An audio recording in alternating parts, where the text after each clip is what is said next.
Hey, I think I am really making a big claim here by saying that if you are building an production grade AI agent or a production grade AI SaaS application which needs any kind of RAG setup, then I think this video is probably going to be the last video that you will ever need to watch to create an effective RAG pipeline that really works for production SaaS applications.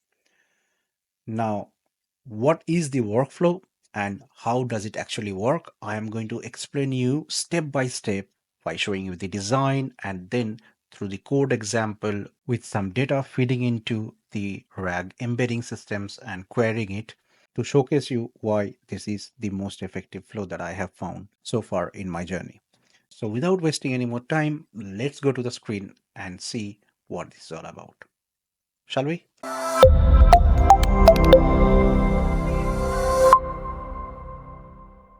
So almost 10 months ago, I created this masterclass right in this channel where I talked about prompt engineering, RAG, and fine-tuning LLM use cases and benefits. And as part of that, I have actually talked about different RAG technique that we should use to get some effective result out of any RAG-based AI agent.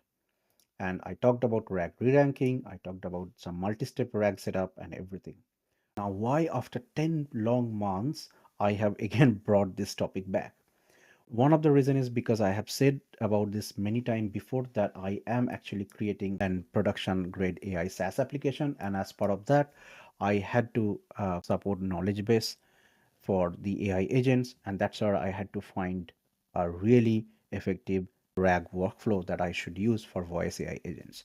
Now, when you are creating an AI chatbot and when you are creating a voice AI system, the RAG requirements are completely different because in a AI chatbot, if the chatbot takes a second or 2 seconds to process all the embeddings and RAG and then give you the answer, it's not actually going to cause any kind of user experience issues, right? But when you are creating a voice AI agent system, your RAG workflow has to be very fast, right? And it also needs to be effective because it's a voice communication and there is really small area of improvement while the AI agent is actually doing the communications.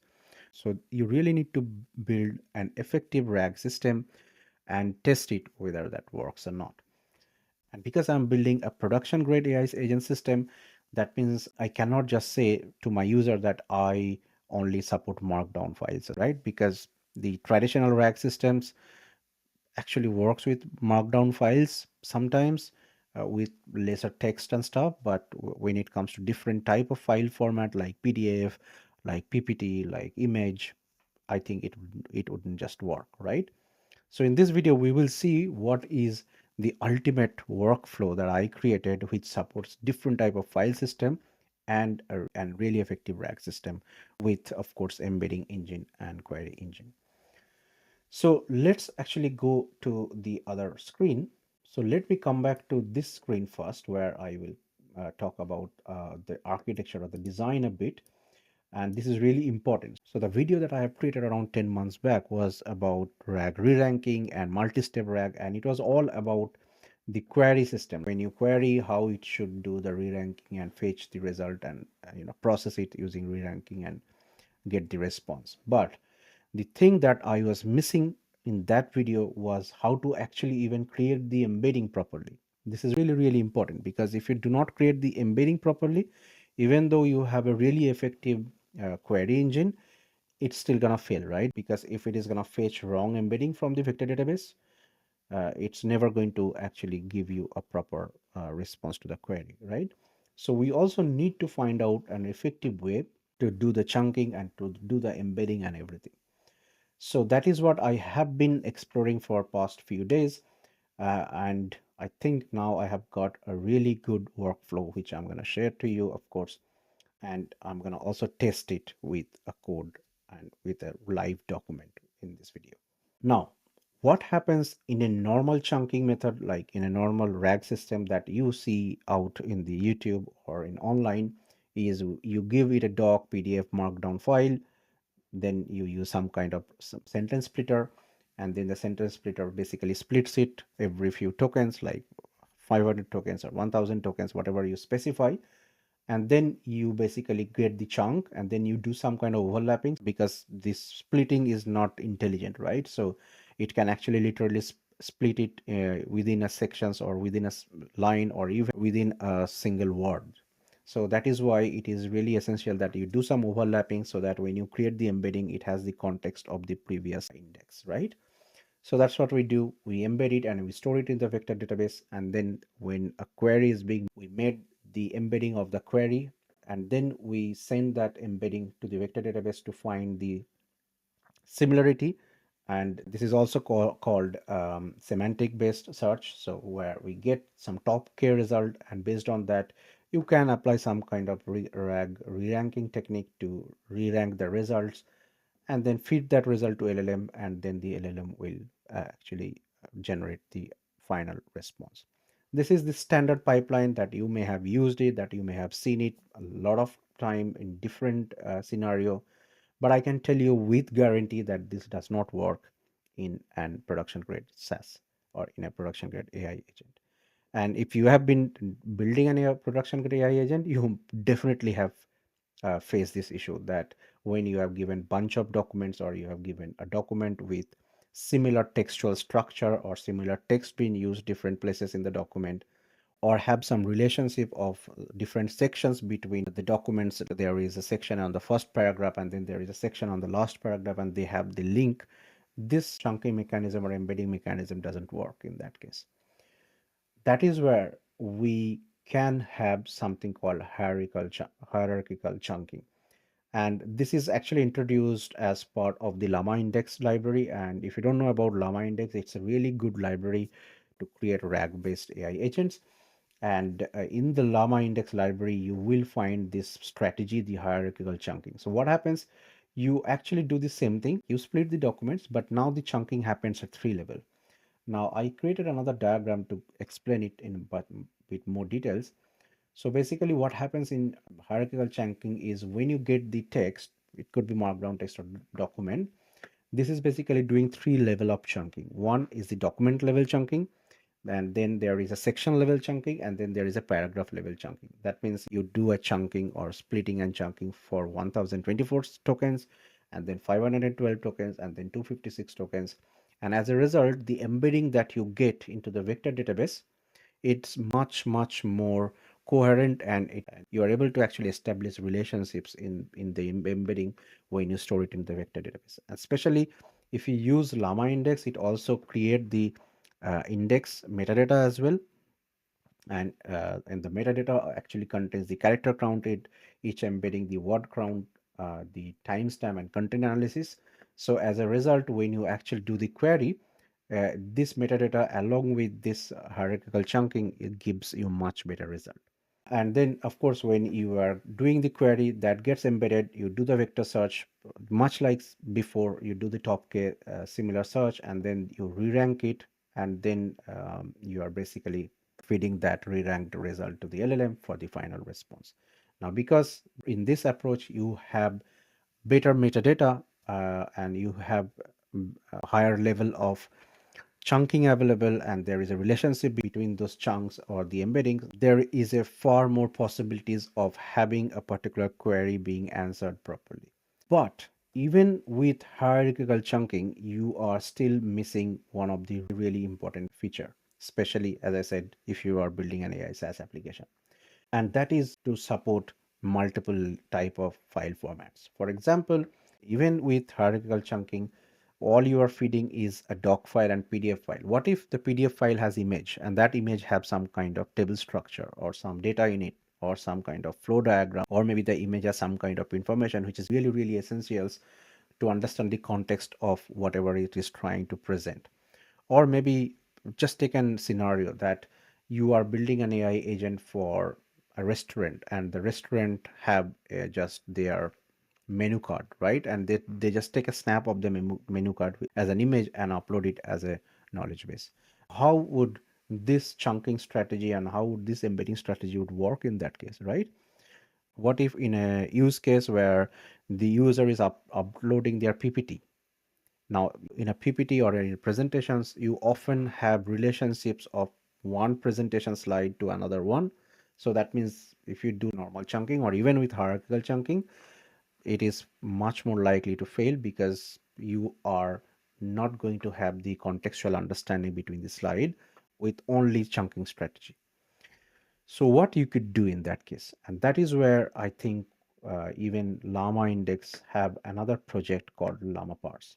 And LlamaParse is really, really awesome because LlamaParse actually uses different vision on OCR and other things under the hood to read through the document, find the contextual understanding, and put it into a markdown file so that you can actually then use hierarchical chunking and create the embedding. So that means if you have some sort of pictures, even if you have some non-textual unstructured data, I think LlamaParse is still going to be really, really helpful in this case, where it will be actually able to help you parse the document properly in a textual format before you apply the embedding. And this is what we are actually going to test. Now, in theory, it all makes sense, hopefully, to you, but does it actually work and how fast it is, right? So what I will do in the next section is I'm going to actually share you the code that I have created for this demo purpose. And I'm actually going to test all of this strategy with that particular document in a proper RAG pipeline, and we'll see how that works. So let's go to the next sections. Let me show you the documents and then show you the code. Just quickly run through the code and show and then do a quick test of on different pipeline for the RAG system. So this is one of the document that I had for a long time in my PC. This is about an Android hacker guide, and this guide, as you can see, has bunch of text where it says where when Android actually began, how it was founded, and how Google have acquired it, and when a different flavor of Android versions were released, how the release adoption have happened in a graph structure. Then it says about the structure of the Android security design and everything. And what I have done is I have only taken like 5 to 6 pages out of this long 500-page document that I once have read long time back. And this is really a good piece of a book that you can actually read. Although this is the old version, you must have some new versions which should be available in the internet. But again, let's not get into that. What we wanted to check as part of this flow is we would use this as our knowledge base, and we will try and fetch some knowledge. We'll try and query some of the questions based on these documents and see which particular workflow works best in this case. So for that, again, I have created the code, and this is the RAG pipeline code. And this is a really comprehensive code, and I don't know what 300 line code have got different options in it. So it has got the normal chunking strategy. So if you just run Python RAG pipeline, that by default uses a normal sentence splitter, normal chunking strategy that I have shown you. If you use an argument with hierarchical chunking, then it uses the hierarchical chunking strategy. So you will see that somewhere here. Yes. So if chunking strategy is hierarchical, then it use hierarchical node parser, again, part of LlamaIndex library. And if it is normal, that means if you do not use this particular argument, then it uses the sentence window parser, which is actually used for the normal chunking strategy that I have shown you. The chunking size in case of hierarchical node parser is 2048, 512, and 128. That is like the three levels that I discussed. However, for the normal chunking strategy, we are only doing like 512 chunk size, which is kind of standard. I'd also try and show you a different model usage. So maybe sometime you are having questions that what particular embedding model I should use for my use case. And for that reason, what I've done as part of this code was I used two models. One, the BG small EN 1.5 model for embedding. This is absolutely free. This will be running in local. And then I'm also using text embedding 3 small model, which is an OpenAI embedding models. This will, of course, will add some cost to your RAG pipeline.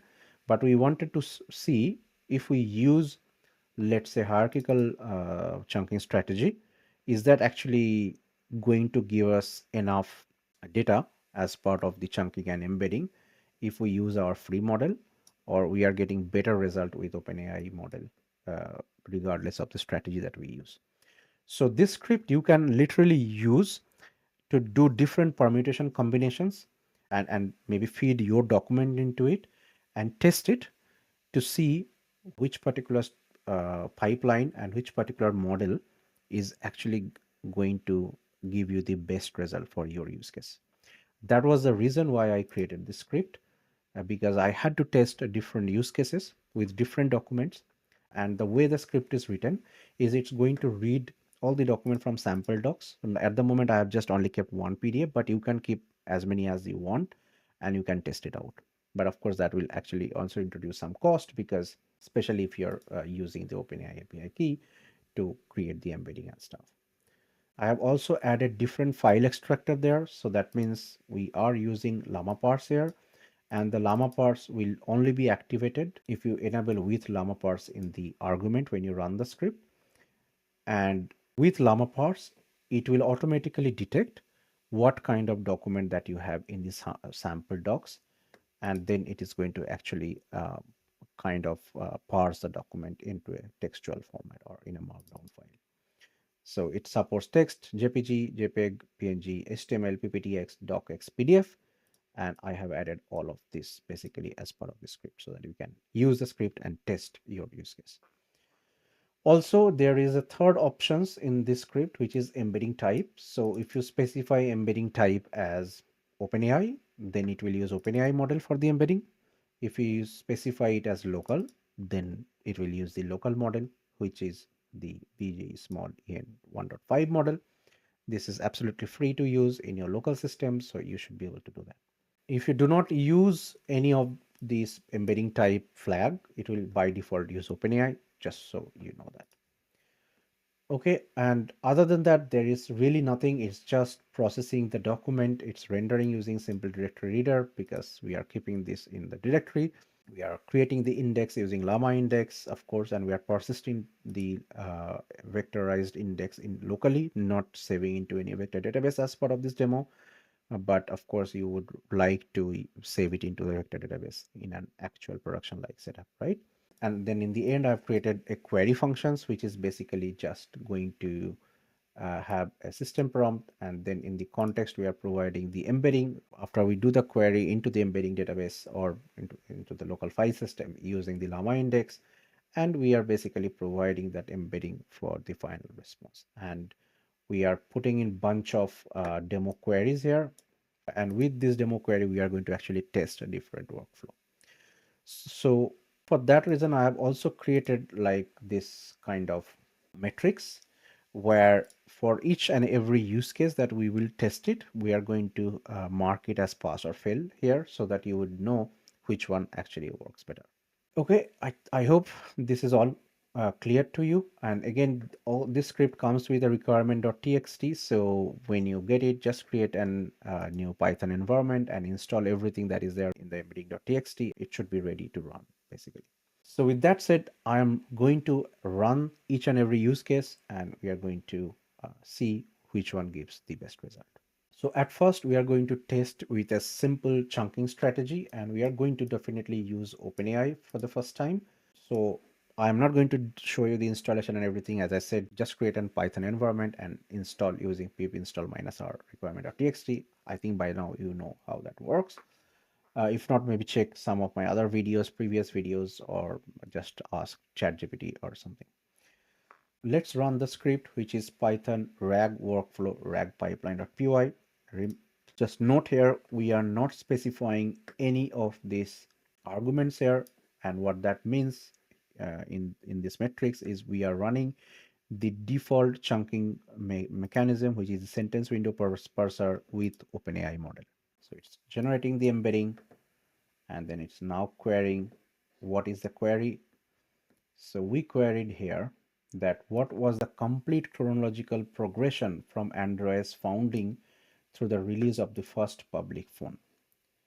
Now, if you see the response here, it says that the complete chronological progression from Android's founding through the release of the first public phone is not explicitly provided in the excerpt provided. So what are the excerpts? So these are the three excerpts that it provided that it found from the embedding using the similarity search.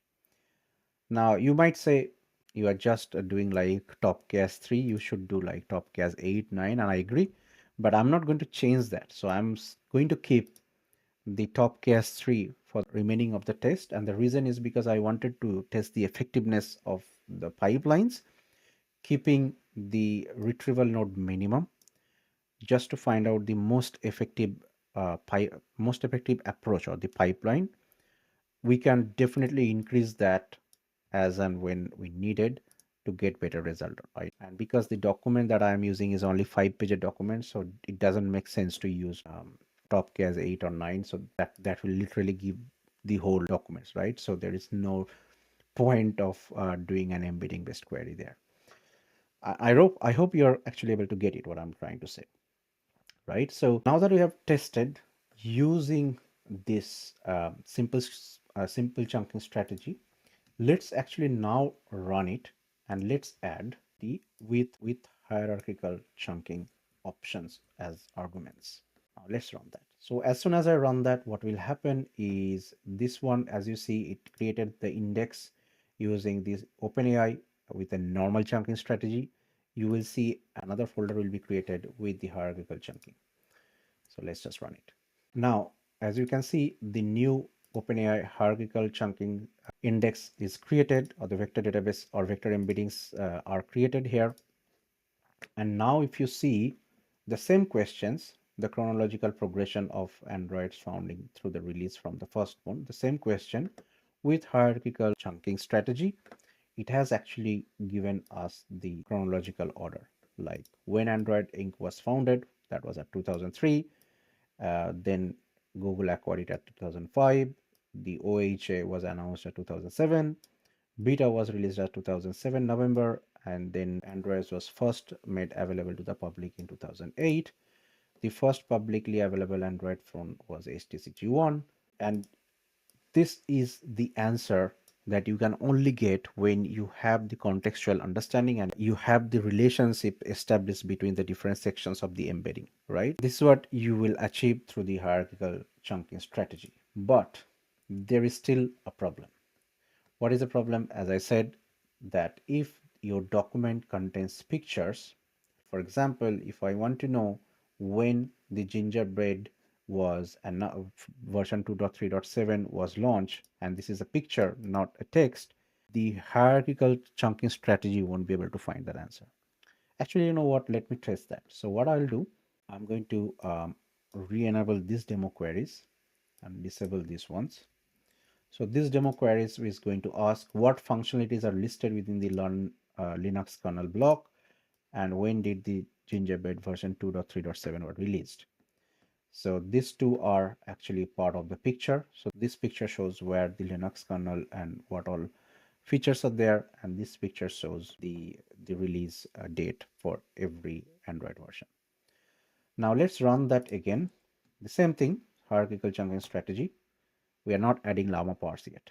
So it will recreate the embeddings again, and there you go. The result is there. So first question, it says that the functionality listed within the Linux kernel block include wakelock, lowmem, binder, asm, logger, ram console, and other native services, which is the right answer. If you see through this diagram, that contains wakelock, lowmem, binder. However, the second question where I asked when did the Gingerbread version 2.3.7 were released, it says that based on the information provided, it was not specifically mentioned in the excerpts, so therefore I cannot provide the specific release date. And now the question is, you might ask how it was able to actually answer the first question, right? And the answer is because although this looks like a diagram, this is actually text. So if you can select, you can see this is text, and because it's a text, it was able to embed the text, and that is where the first question was, it was able to answer. But this question where we have using diagram, it was not able to answer that.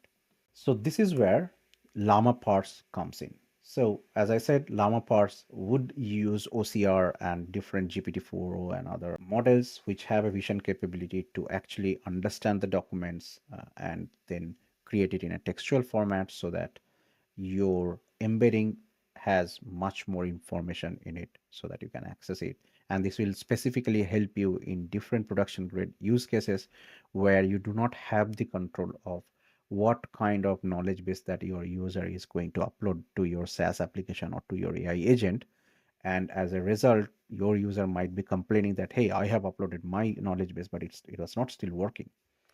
And I really think that using LlamaParse and hierarchical chunking strategy, that problem could be resolved. And this is exactly what I am using in my AI SaaS course that I have already pre-launched. And again, if you want to join the SaaS course where I discuss all of this in much more details, I'm going to talk about probably a little bit later as part of the video, what we are going to actually discuss in this week's SaaS Mastermind meetup. And this will, of course, be related to the topic, the RAG topic as well. Coming back to the discussion, let's not go in different direction. What we are going to do next is we are going to run with LlamaParse. Now, to use LlamaParse, it's very simple. Just go to LlamaParse, LlamaIndex.ai/LlamaParse. Just click Get Started. And again, this is an open source project, so you can self-host it. You don't have to use their Llama Cloud, but the Llama Cloud gives you 1,000 credit per day, which is more than sufficient for any kind of basic use cases, really, or testing, really. So I didn't actually self-hosted it, and I think self-hosting Llama parses really need a massive amount of memory and CPU requirements as well. So that's why another reason why I didn't install Llama parse or self-hosted Llama parse. It's very simple. Just go to API key, create an API key, just like I have created an API key for my SaaS application, as you can see. And I use the same one here in this particular example. So what I'm going to do is I'm going to run the same command again, but we are going to use llama parse. And what this will do again, the script will create similar another folder here that will contain OpenAI model, hierarchical chunking strategy, and llama parse as an additional technology or argument. And then it's going to do the query. Now, as you can see, it is started the parsing the file. So it has sent to the Llama Index Cloud. It has parsed the file. It has created the embeddings, and now it is able to answer the results. So this one, it was easy, and it was same because it was again text file, although it looked like an image, as I said. But the second question, if you can see, it says that Gingerbread 2.3.7 was released on September 21st. This information can be found on excerpt 1.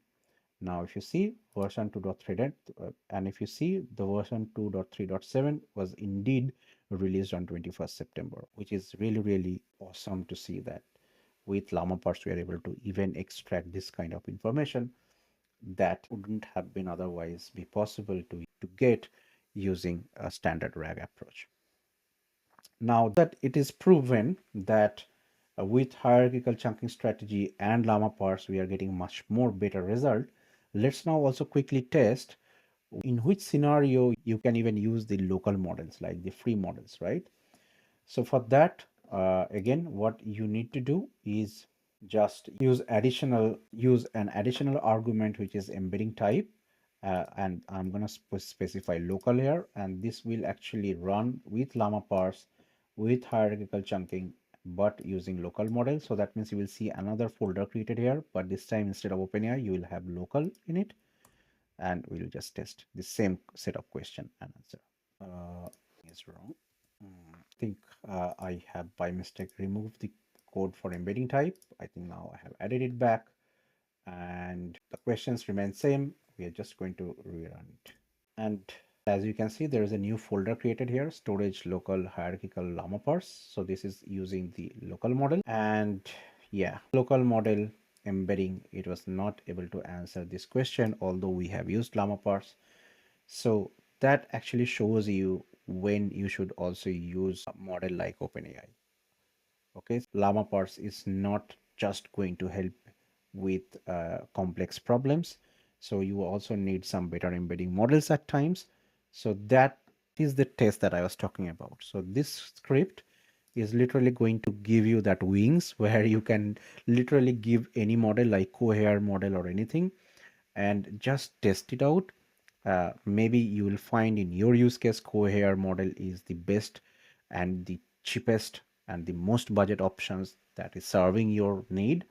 And if that is the case, then why to even use OpenAI? Just use Cohere or any other cheaper model or free models that is available in Hugging Face.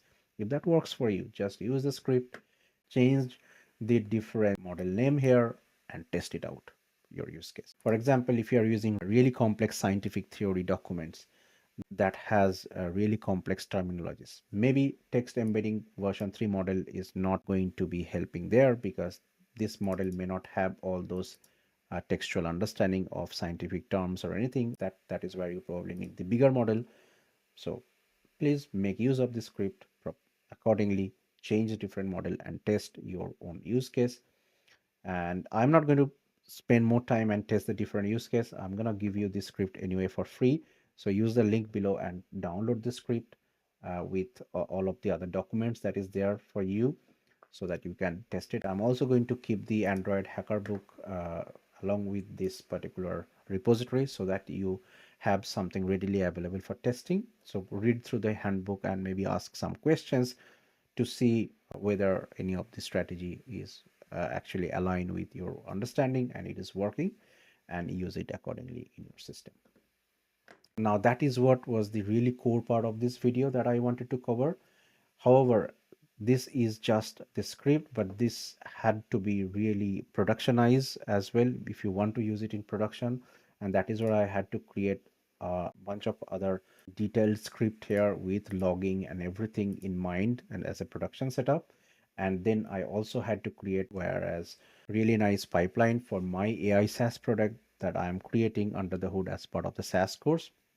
And that's what we're going to actually explore in this weekend's SaaS Mastermind meetup, where I'll take you through the exact flow that I'm using. I'm using N8N to create a proper embedding structure and flow so that I do not do double embedding, or for example, a user have updated their documents, how to tackle that, right? So let's say you have a knowledge base and you have 5 documents, and user comes in and just update one of the document or delete one of the document. Do you want to actually need to vectorize everything once again, or you want to keep track of only the document that was changed and you specifically delete that embedding from the database, not the other embedding? So all of this, how to do that and how I am approaching it in my SaaS product, I'm going to discuss in this weekend SaaS Mastermind meetup. So if you can, or if you're really interested in this topic, again, use the link below and join the course, meet other SaaS Mastermind there, and we shall explore all these productions feature in the course in much more detail. But having said that, it's not mandatory that you have to take that. I really hope that this video itself has given you a lot more understanding about how to approach the RAG. I think at the start of the video, I said that this is probably going to be the last video that you will ever have to see on RAG. And one of the reason why I made the claim was because you probably have seen that Google have launched a paper regarding a new model architecture called Titan. And with that, probably we are never gonna need RAG. If that is really going to be implemented, there will be a limitless memory, of course. But I'm looking forward to that. Of course, it's just a paper that is out there. So that is why I think my claim was really about that this is probably the last video. But regardless, go ahead, download the code, test it, and let me know in the comments how do you find this, and if this video was really, really helpful and you learned something, give it a like so that it reaches out to our audience. With that said, I am really going to end the video right here, and I will hope to see you on to the next one. Till then, take care and peace out. Bye.